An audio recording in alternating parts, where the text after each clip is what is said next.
5 മാസം നീണ്ടുനിന്ന ഭാരത് ജോഡോ യാത്രയ്ക്ക് ഇന്ന് സമാപനം. ജമ്മുകാശ്മീർ PCC ഓഫീസിൽ അല്പസമയത്തിനകം കോൺഗ്രസ് അധ്യക്ഷൻ മല്ലികാർജ്ജുൻ ഖാർഗെ പതാക ഉയർത്തും. 11 മണിക്ക് സമാപന സമ്മേളനം തുടങ്ങും. 2 മണിവരെ നീളുന്ന സമ്മേളനത്തിൽ 11 പ്രതിപക്ഷ പാർട്ടികൾ പങ്കെടുക്കും. സ്നേഹത്തിന്റെയും സാഹോദര്യത്തിന്റെയും പുത്തൻ കാഴ്ചപ്പാട് ഇന്ത്യക്ക് നൽകാൻ കഴിഞ്ഞുവെന്ന് രാഹുൽ ഗാന്ധി വാർത്താ സമ്മേളനത്തിൽ പറഞ്ഞു. അൻസിലയാണ് ഈ വാർത്ത റിപ്പോർട്ട് ചെയ്യുന്നത്. അൻസില, ഈ സമാപന സമ്മേളനത്തിലേക്ക് എത്തുമ്പോൾ എന്തൊക്കെ കാര്യങ്ങൾ രാഹുൽ ഗാന്ധി വാർത്താ സമ്മേളനത്തിൽ പറയുന്നു? ഫിറോസ്, 5 മാസം നീണ്ടുനിന്ന രാഹുൽ ഗാന്ധിയുടെ ഭാരത് ജോഡോ യാത്രയ്ക്ക് ഇന്ന് പര്യവസാനം കുറിക്കുകയാണ്.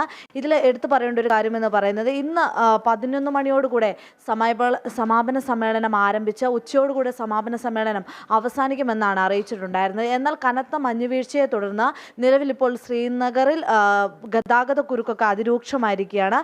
അതോടൊപ്പം തന്നെ സമ്മേളനം നടക്കേണ്ടുന്ന ഷെറേ ക്രിക്കറ്റ് സ്റ്റേഡിയം ഇപ്പോൾ മഞ്ഞു മൂടിയ അവസ്ഥയിലാണ്. അതിനാൽ തന്നെ ഇത്രയും നേരമായിട്ടും സമാപന സമ്മേളനങ്ങളൊന്നും അവിടെ ആരംഭിച്ചിട്ടില്ല.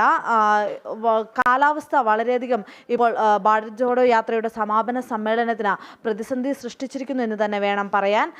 അതോടൊപ്പം തന്നെ എടുത്തു പറയേണ്ട മറ്റൊരു കാര്യമെന്ന് പറയുന്നത്, ഈ യാത്ര ആരംഭിച്ചപ്പോൾ തന്നെ ഈ യാത്ര എവിടെയും എത്തില്ല, അല്ലെങ്കിൽ ഇതിനൊരു പര്യവസാനം, ശുഭകരമായൊരു പര്യവസാനം ഉണ്ടാകില്ല എന്ന് പറഞ്ഞൊരു സാഹചര്യത്തിലാണ് 5 മാസം നീണ്ടു നിന്ന ഈ യാത്രയ്ക്ക് ഇന്ന് 135 ദിവസത്തെ യാത്ര 14 സംസ്ഥാനങ്ങളിലും 14 സംസ്ഥാനങ്ങളിലെ 75 ജില്ലകളിലൂടെയും അതോടൊപ്പം തന്നെ 2 കേന്ദ്രഭരണ പ്രദേശങ്ങളിലൂടെയുമാണ് ഈ യാത്ര പോയിട്ടുണ്ടായിരുന്നത്. അതിന് ഒരു ശുഭകരമായ പര്യവസാനം ഇന്ന് കുറിക്കാൻ പോകുന്നത് തമിഴ്നാട്, കേരളം, കർണാടക, ആന്ധ്രാപ്രദേശ്, തെലങ്കാന തുടങ്ങി കന്യാകുമാരി മുതൽ ശ്രീനഗർ വരെയാണ് ഈ ഭാരത് ജോഡോ യാത്ര ഉണ്ടായിരുന്നത്.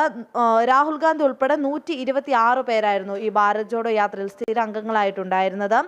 ഇതിൽ 35 പേർ വനിതകളായിരുന്നു എന്നതും എടുത്തു പറയേണ്ട ശ്രദ്ധേയകരമായ ഒരു കാര്യമാണ്.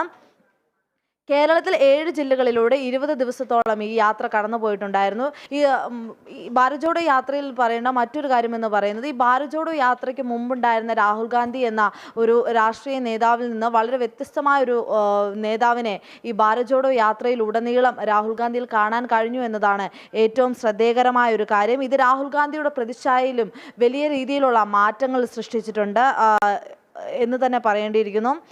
അതേസമയം ഇന്ന് നടക്കുന്ന സമാപന സമ്മേളനം ഒരു പ്രതിപക്ഷ ഐക്യത്തിൻ്റെ വേദിയാക്കി മാറ്റാനുള്ള കോൺഗ്രസിൻ്റെ ശ്രമവും നമ്മൾ കണ്ടിട്ടുണ്ടായിരുന്നു. എന്നാൽ ഈ ശ്രമത്തിനിടയിലും ഗുലാം നബി ആസാദിനെ ഈ പ്രതിപക്ഷ ഐക്യത്തിലേക്ക് ക്ഷണിച്ചിട്ടില്ല എന്നതും എടുത്തു പറയേണ്ട മറ്റൊരു കാര്യമാണ്. 23 കക്ഷികളെയാണ് പ്രതിപക്ഷ ഐക്യത്തിൻ്റെ വേദിയായിട്ട് ഈ സമാപന സമ്മേളനത്തിനായിട്ട് ക്ഷണിച്ചിട്ടുണ്ടായിരുന്നു. ഇതിൽ 13 കക്ഷികൾ നിലവിൽ ഇപ്പോൾ പങ്കെടുക്കുമെന്നും അറിയിച്ചിട്ടുണ്ട്. അതേസമയം പ്രബല ക്രിക്കറ്റ് സ്റ്റേഡിയം അത് മഞ്ഞ് മൂടി കിടക്കുകയാണല്ലോ. കാശ്മീരിൽ നമുക്കറിയാം പലയിടങ്ങളിലും 0 ഡിഗ്രിയും അതിന് താഴെയും ഒക്കെയാണ് താപനില. അത്ര മഞ്ഞ് മൂടി കിടക്കുന്ന ഒരു സാഹചര്യമാണ്. അവിടുത്തെ തടാകങ്ങളൊക്കെ അത്തരത്തിൽ മഞ്ഞ് പുതച്ച് കിടക്കുകയാണ്. സ്വാഭാവികമായും ഈ സമ്മേളനം നടക്കേണ്ട ഗ്രൗണ്ടും, അതായത് ഷെറേ ക്രിക്കറ്റ് സ്റ്റേഡിയവും ആ നിലയ്ക്ക് തന്നെ മഞ്ഞ് മൂടി കിടക്കുമ്പോൾ ഏത് തരത്തിൽ ഈ ഒരു കാലാവസ്ഥാ പ്രതിസന്ധി അതിജീവിക്കാൻ കഴിയുമെന്ന് കോൺഗ്രസ് കണക്ക് കൂട്ടുന്നു? എപ്പോഴേക്ക് സമ്മേളനം തുടങ്ങും എന്ന എന്തെങ്കിലും സൂചന ലഭിക്കുന്നുണ്ടോ നമുക്ക്? ഇതുവരെയും അത്തരത്തിലുള്ള സൂചനകളൊന്നും പുറത്തു വന്നിട്ടില്ല. എങ്കിലും 5 മാസം നീണ്ടു നിന്ന ഈ ഒരു യാത്രയ്ക്ക് ശുഭകരമായ ഒരു പര്യവസാനം, അതൊരു പ്രതിപക്ഷ പാർട്ടികളുടെ ഐക്യം വിളിച്ചോതുന്ന ഒരു സമാപന സമ്മേളനത്തിലൂടെ തന്നെ തീർക്കാനായിരിക്കും കോൺഗ്രസ് തീർച്ചയായും ശ്രമിക്കുക.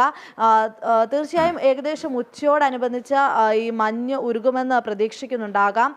ആ സമയത്തേക്ക് ഈ സമാപന സമ്മേളനം നടത്താനായിരിക്കും ഇപ്പോൾ കോൺഗ്രസ് ശ്രമിച്ചുകൊണ്ടിരിക്കുക. നിലവിൽ ആ പ്രദേശവും അതോടൊപ്പം തന്നെ ഈ സമാപന സമ്മേളനത്തോടനുബന്ധിച്ചും ഈ കനത്ത മഞ്ഞുവീഴ്ചയെ തുടർന്നും ശ്രീനഗർ അടക്കമുള്ള പ്രധാന പാതകളിലെല്ലാം തന്നെ വലിയ രീതിയിലുള്ള ഗതാഗത കുരുക്കും അവിടെ അനുഭവപ്പെടുന്നുണ്ടെന്നാണ് നമുക്ക് ലഭിക്കുന്ന വിവരം.